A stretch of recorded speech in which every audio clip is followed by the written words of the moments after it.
The elevator doors were closing when the first man shoved his way inside. Big guy, maybe 260, 6'3", neck like a tree trunk, knuckles scarred the way you get them from hitting things that hit back. He pushed past a woman with a baby stroller, didn't apologize, didn't acknowledge her, just claimed his space like a predator marking territory. The elevator was already packed, 15 people crammed into a space designed for maybe 10. Downtown Houston, Federal Building, lunch hour. Everyone trying to get somewhere 5 minutes ago. The old man was in the back corner, pressed against the wall, letting the crowd compress around him. He'd learned a long time ago to take the corners, better sight lines, wall behind you, nobody sneaking up. Old habits from a life most people couldn't imagine and wouldn't believe if you told them. The big man's buddy squeezed in after him, smaller but meaner, 5'10", lean, face that suggested prison time and bad decisions. Neck tattoos crawling up past his collar. He was carrying something under his jacket. The old man saw the bulge at his hip, saw the way the jacket hung wrong, saw the outline of what was probably a pistol, maybe a .40 caliber, maybe a 9. Hard to tell through fabric, but the shape was unmistakable once you knew what to look for. The doors started closing again. A third man caught them, forced them open with his forearm. This one was the leader. You could tell by the way the other two deferred. Expensive suit, Rolex on his wrist, but his eyes were wrong. Cold, flat. Shark eyes. The kind you got from doing violence so often it stopped registering as anything except business. The elevator was beyond capacity now, bodies pressed together, personal space a distant memory. The old man stayed still. Didn't push back, just occupied his corner and waited. Waiting was a skill. Most people never learned it, but the old man had spent months in hides waiting for targets, days in observation posts counting enemy movements. This elevator ride was nothing, just another moment of forced proximity in a world too crowded. The doors closed. The elevator lurched upward. Someone near the front pressed for the 3rd floor. Someone else hit 7. The panel lit up like a Christmas tree. Everyone going somewhere, everyone in a hurry. The big man near the door shifted, rolled his shoulders, taking up more space than necessary. Alpha posturing. The woman with the stroller tried to make herself smaller. Protective instinct. The businessman next to her checked his phone, ignoring the tension because acknowledging problems meant dealing with them. The elevator stopped at 3. Doors opened. 2 people squeezed out. The doors closed, continued upward. 4, 5, 6. The old man watched the numbers climb, watched the faces in the polished steel doors, saw the big man getting twitchy, saw the lean one with the gun under his jacket scanning faces. These weren't random passengers. They were here for something specific. Someone specific. The elevator stopped at 7. The doors opened. A woman tried to get out. The big man didn't move. Blocked her path. She said, "Excuse me." He ignored her. She said it louder. "Excuse me. I need to get out." He looked down at her. Smile that wasn't a smile. "Elevator's full," he said. Voice like gravel in a blender. "Wait for the next one." "This is my floor," she said, voice shaking. "Not anymore, it's not." The big man shifted his weight. Implied threat. The woman stepped back, pressed against the crowd. The doors closed. No one else in the elevator said anything. Standard civilian response: don't get involved, don't become a target. The old man said nothing, just watched, catalogued. The 3 men were working together. The blocking at 7 meant they didn't want people getting off early. They wanted the elevator to keep going up, which meant their target was on one of the higher floors, probably the top. The federal building was 23 stories, courtrooms and federal offices at the top. Immigration, FBI field office, DEA, places that made enemies, 8, 9, 10. The tension was building. The civilians were picking up on it, getting nervous. The businessman put his phone away. The woman with the stroller was whispering to her baby. An old woman near the front was gripping her purse with white knuckles. 11, 12, 13. The lean one with the gun reached under his jacket, not drawing, just checking, making sure it was there. The old man's right hand drifted toward his own hip, casual, natural, but his fingers found the Glock 19 concealed under his shirt. 9mm, 17 rounds, 1 in the pipe. He didn't draw. Not yet. Just confirmed it was there. 14, 15, 16. The leader finally looked up from his phone. His eyes swept the elevator, counting heads, assessing threats. His gaze passed over the old man, dismissed him. Just another senior citizen, grey hair, weathered face, no threat, fatal mistake. The most dangerous predators learn to look harmless. Have you ever been trapped in a small space with people who radiate violence, where every second cranks the tension higher and you know something bad is about to happen and there's nowhere to run? That kind of pressure does things to people. Some freeze, some panic, some find a part of themselves they didn't know existed. Drop a comment if you've ever felt that animal awareness of danger closing in. 17, 18. The big man pulled something from his pocket, brass knuckles, slipped them on his right hand, made a fist. The woman with the stroller made a small sound. Whimper. She tried to push further back, but there was nowhere to go. The old man shifted his weight. Subtle. The lean one felt it. Some instinct. His hand moved inside his jacket. Fingers on the pistol grip. 1920. The leader spoke up, voice calm, almost friendly, which made it more frightening. Nobody move when we get to 23. Nobody tries to leave. Nobody does anything stupid. We've got business on this floor. Shouldn't take more than a few minutes. You all cooperate, you all go home. The businessman found his voice. What kind of business? The leader's smile didn't reach his eyes. The kind that's none of yours. You worry about staying alive. Let us worry about everything else. 21. The old man's training was screaming at him. 3 armed men, confined space, civilians in the line of fire, no backup, no good options. The smart play was to stand down, let them execute whatever plan they had, call it in afterward. That was the smart play. But there was a baby in this elevator, a woman with a stroller, an old woman clutching her purse, a businessman who probably had a family, 12 other people whose only crime was being in the wrong place. And the old man had spent 30 years making sure people like them could go about their days without becoming collateral damage. 22. The lean one drew his weapon, Sig Sauer P226. The old man had carried the same weapon in 3 different countries, knew its weight, knew its trigger pull. The lean one held it low, not pointing at anyone specifically, just visible. Threat display. The old woman gasped. Someone near the front said, "Oh God." The businessman raised his hands. The baby in the stroller started crying. High-pitched wail. The big man with the brass knuckles grinned, enjoying the power, enjoying the fear. 23. The elevator chimed. Cheerful sound. Completely at odds with the situation. The doors started opening. The leader stepped forward, ready to exit. The big man and the lean one bracketed him. Professional formation. They'd done this before. The old man moved. No more waiting. He lunged forward, pushed through the packed bodies, grabbed the lean one's gun hand, twisted, hard, fast. The old joint lock they'd taught him 40 years ago. The SIG rotated. The man's finger was still in the trigger guard. Physics and leverage did the rest. The finger broke, snapped like a dry twig. The man screamed, the gun clattered to the floor. 2 seconds had elapsed. The old man kept moving, drove his elbow up into the lean one's throat, crushed the windpipe. The man went down, gasping, dying, couldn't breathe.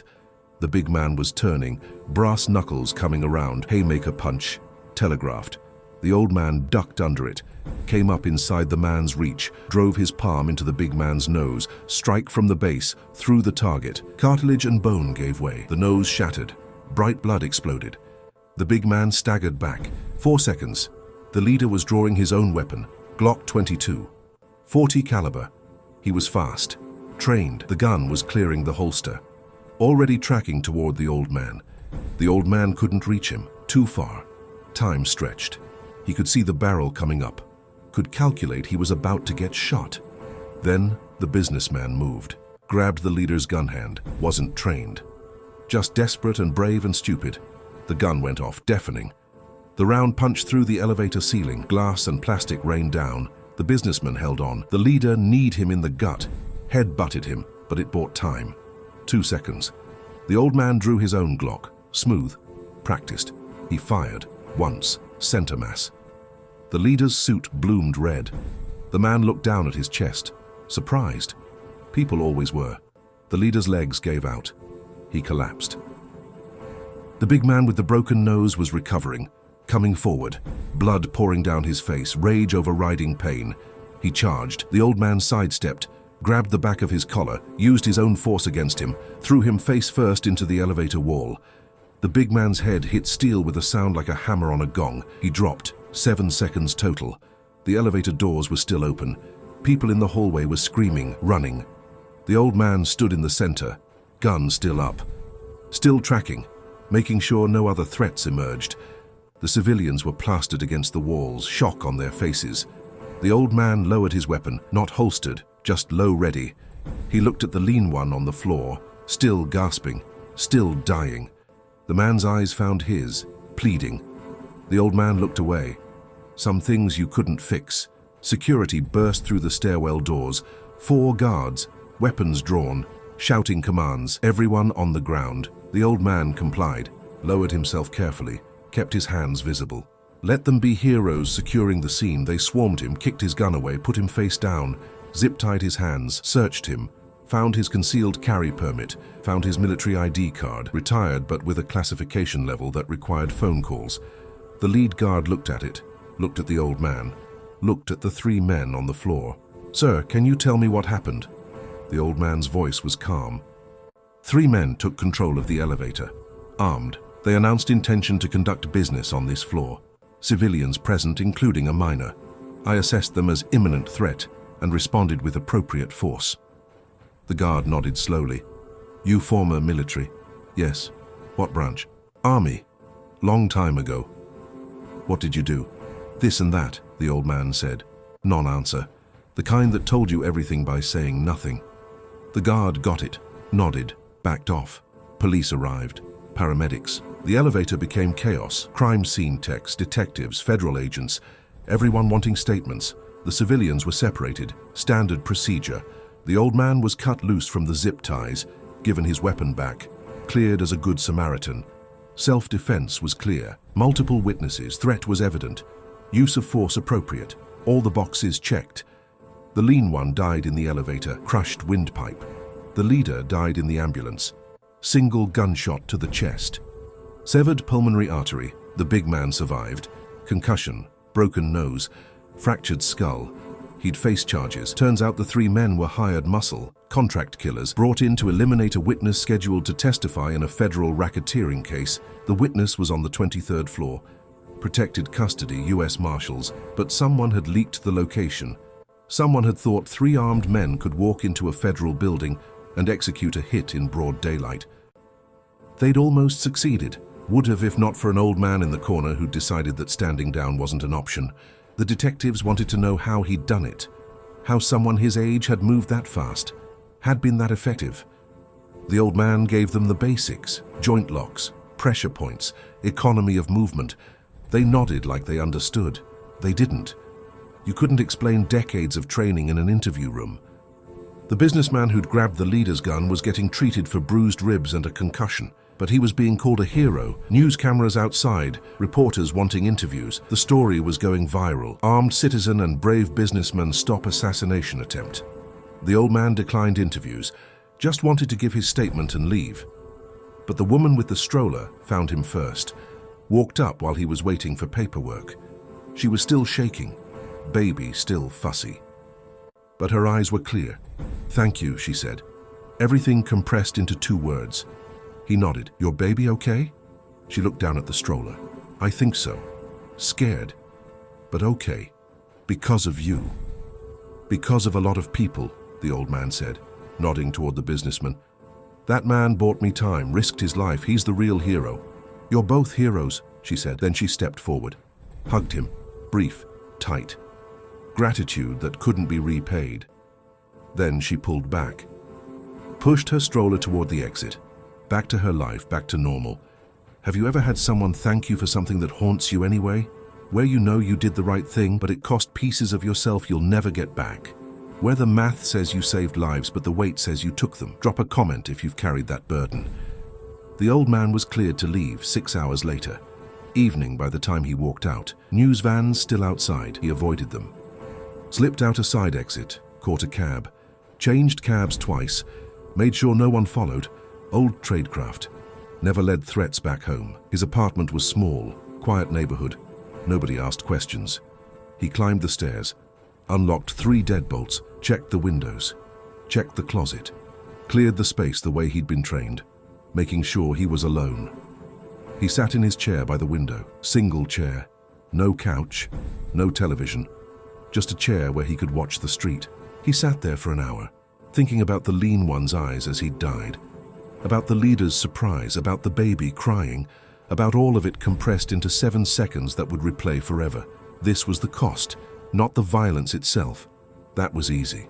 That was training and reflex. The cost was after, was living with what you'd done, was knowing you'd killed 2 men today, and the world called you a hero, and all you felt was tired. His phone buzzed.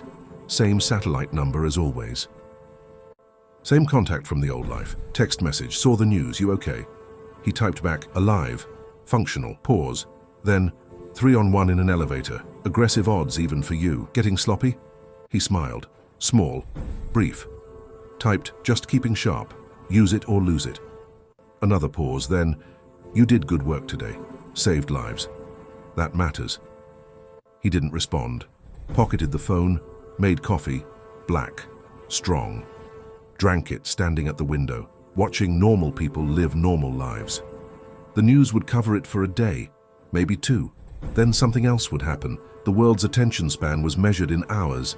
This was his life now, living quiet between moments of violence, waiting for situations that required his particular skill set, being the sheepdog in a world full of sheep and wolves, protecting the flock even when the flock didn't know it needed protecting.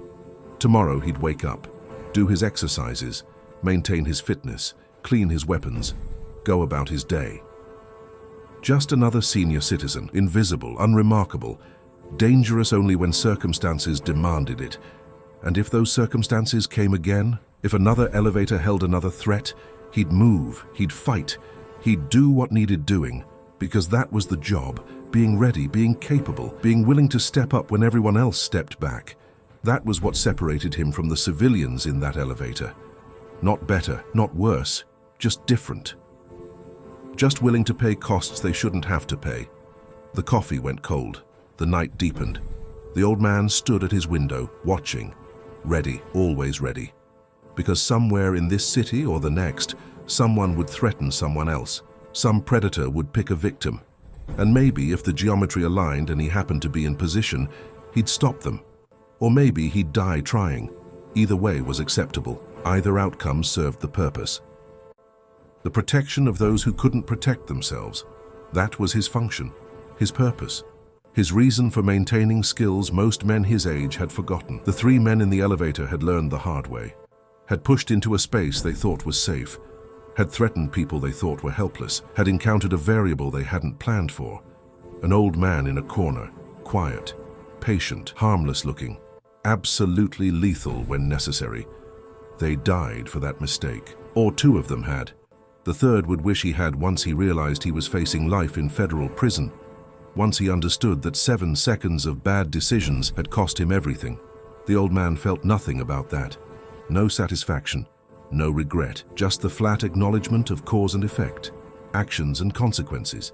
Violence met with violence, threat met with response. That was the mathematics. That was the only justice available in moments when law enforcement was minutes away and civilians were seconds from dying. Someone had to be willing to operate in those seconds, had to be capable of moving fast enough, had to be hard enough to do what soft people couldn't. He was that someone, had been for 30 years in uniform and another 20 out of it, would be until his body finally quit or someone faster got lucky. The city lights spread below him, millions of people, most good, most decent, and scattered among them the predators, the takers, the men with brass knuckles and guns who thought power came from threats. They were wrong. Consequence came in forms they didn't expect. In elevators they thought were safe. In corners they thought were clear. In old men they dismissed as irrelevant. Consequence came fast and hard and permanent, came measured in heartbeats and trigger pulls, and 7 seconds that changed everything. The old man walked to his bedroom, small, Spartan. He lay down, fully clothed, boots still on, gun still on his hip. Old habits, always ready, even in sleep. He closed his eyes, Let the day drain away. Let his mind drift towards something that approached rest but never quite achieved it. Tomorrow would bring new moments, new choices, new opportunities to be useful or invisible or dangerous. That was the pattern. That was his life. Moving between states, civilian and warrior, peaceful and lethal, all depending on what the situation required. The city slept around him, unaware, unchanged by what had happened. 3 men dead or captured, a dozen people saved, a federal witness protected, violence answered with violence. Justice served in an elevator by an old man who just wanted to be left alone but couldn't ignore what was wrong. He'd done something. Cost him nothing he wasn't already paying. Cost him sleep he wasn't getting anyway. What was 2 more bodies, 2 more faces? Just inventory, just the running tally every warrior carried. The night deepened, and somewhere in a small apartment with 3 deadbolts, an old man slept the light sleep of people who'd learned that rest was temporary and threats were permanent, and safety was an illusion maintained only through constant vigilance. Tomorrow he'd wake up, be nobody, be ready. Be the ghost in the corner that predators learned too late was the most dangerous thing in any room. That was his purpose. That was his burden. That was his gift to a world that would never know his name, and that was exactly how he wanted it. Anonymous. Effective. Essential. The old man in the elevator who proved that age was just a number and dangerous men never really retired. They just waited, and when the moment came, they moved. And violence met its match. And sometimes the good guys won. Not because they were stronger or faster, but because they were willing to act, willing to risk, willing to do what needed doing when everyone else froze. That willingness made all the difference. That willingness saved lives. And tonight, in a city that would forget by morning, that willingness had transformed a crowded elevator from execution ground into proving ground, had turned victims into survivors, had turned predators into cautionary tales. That was the lesson. Don't push into spaces you don't understand. Don't threaten people you can't assess. Don't assume the quiet ones are helpless. Sometimes the quiet ones are just waiting. And when they stop waiting, when they finally move, it's already too late. The elevator had taught that lesson. The old man had been the teacher. The price was paid in blood and broken bones. Class dismissed. Except it never really ended. Stories like this just paused, waited for the next chapter, the next elevator, the next threat, the next moment when an old man had to decide between standing down and standing up. He'd make that choice again, every time, because that was who he was, the ghost in the elevator, the guardian at the threshold, the last line when all other lines failed. And God help anyone who pushed past him thinking he was just another harmless old man. God help them because he wouldn't, couldn't. Believed only in stopping threats by any means necessary, believed only in protection and the absolute commitment to violence when violence was the only answer. He was the answer, the equation that balanced, the variable that changed outcomes. The old man nobody saw coming until it was too late. That was enough. That had to be enough. That was everything.